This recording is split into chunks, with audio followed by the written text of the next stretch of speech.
Hey everybody, here to talk about my latest read for the week. This week I read a book called Turtles All the Way Down by the author John Green, who's best known for The Fault in Our Stars, Paper Towns, and Looking for Alaska. I'm just gonna jump right in. Turtles All the Way Down is a story about mental illness and grief, told from the first person point of view of our protagonist, Asa. The actual plot begins when a billionaire CEO in town goes missing.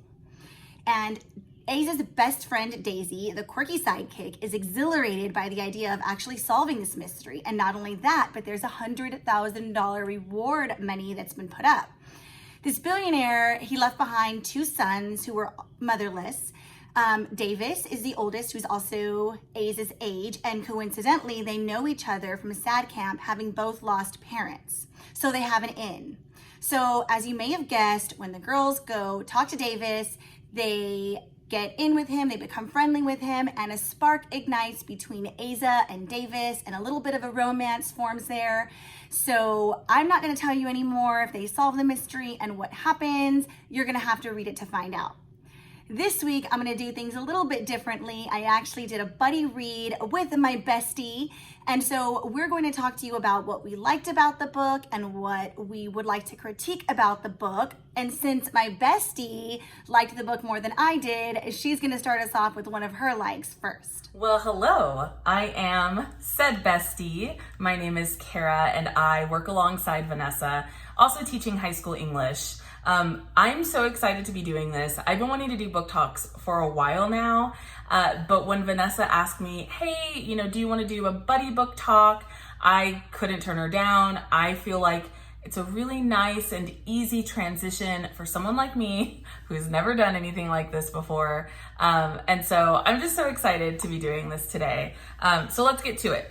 We're talking about Turtles All the Way Down by John Green. I know Vanessa's already shared plot details with you guys, and so I'm going to be talking about the first thing that I really loved about this novel. And there was a lot. I really did love this novel. I'm cheating a little bit. The first thing is actually two things, and that's the accurate representation of mental illness, specifically how Asa struggles with her OCD and anxiety. I felt like at times it was really raw. And as much as, I felt like squirming sometimes. I felt like, there was this kind of uncomfortableness to it.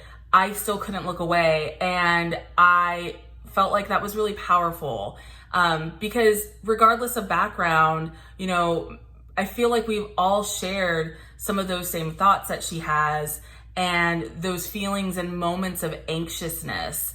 Maybe not to her extent necessarily, but I still felt, we could all make those personal connections. And I do think that John Green was writing from a place of honesty. And, I think it was him kind of sharing this personal story, through this novel. So I really enjoyed that. So one of the things I liked in the novel was that while there is a dash of romance between Asa and Davis and also Daisy and Michael, the females in the story are definitely not defined by the relationship. So way to go, John Green, for being progressive, because these girls know what they want, and when things start to go south or they have trouble in their relationship, they're not sitting around contemplating it brokenhearted forever. They are strong, they are independent, and they don't need no man.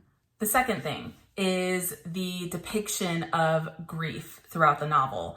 I think that Green does a really good job of showcasing what this specific type of grief looks like. Just like with mental illness, grief can take shapes in many different forms. I think that he does a really lovely job of showing what, it might look like for a young girl to lose her father and kind of navigate the world now as an adolescent. This, wondering, what am I going to do now? How do I, live life without this parent that I was close to? And I was also making those personal connections again, because I, too have lost my dad at a young age. And so I just thought, wow, this, would have been great if I had a book like this at 14, 15, years old. And so I just thought that it was a really beautiful depiction of what grief could look like.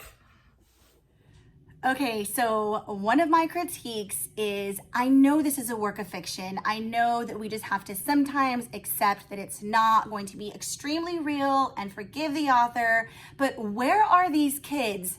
These are high school kids who write fan fiction that is admired by thousands, who read and write poetry and blog and just have these really deep, wonderful conversations about literature and poetry.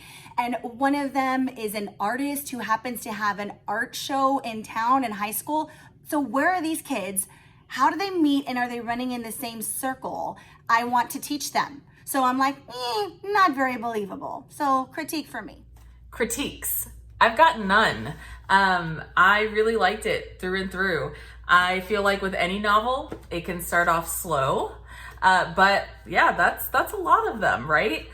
So none from this girl. And my second critique is not necessarily a critique, but more of a warning, is this book is in its feels the whole time.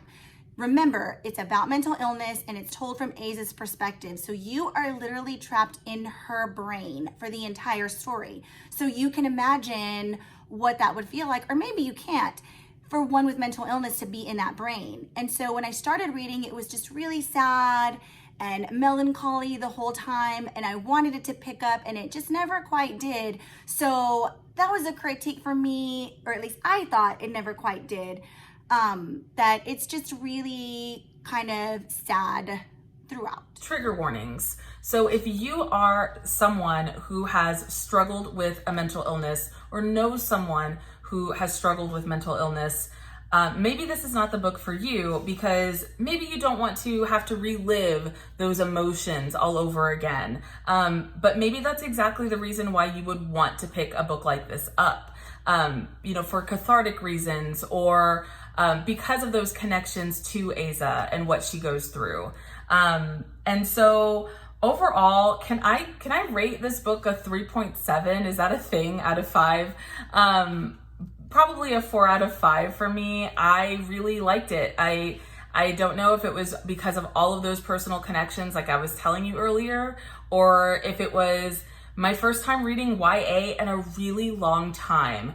And so I just thought the characters were really authentic, and I really enjoyed the story overall. And that's it for me. I hope to see you guys in future videos.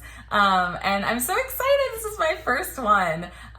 So signing off, I will see you guys later. Bye. So overall, I gave this book a 3 out of 5 stars. And honestly, I think it's just because maybe I wasn't in the mood to read this type of book. So depending on where you are in your life, if this is something that you are interested in, or just, sometimes you feel like hearing sad music, or you feel like watching a movie that's gonna make you cry. That's this type of book. It has that kind of mood. And so maybe I just wasn't in the mood for it. Not a bad story, but 3 out of 5 is still pretty good. So thanks for watching, you guys, and give my bestie some love in the comments, and we will see you next week.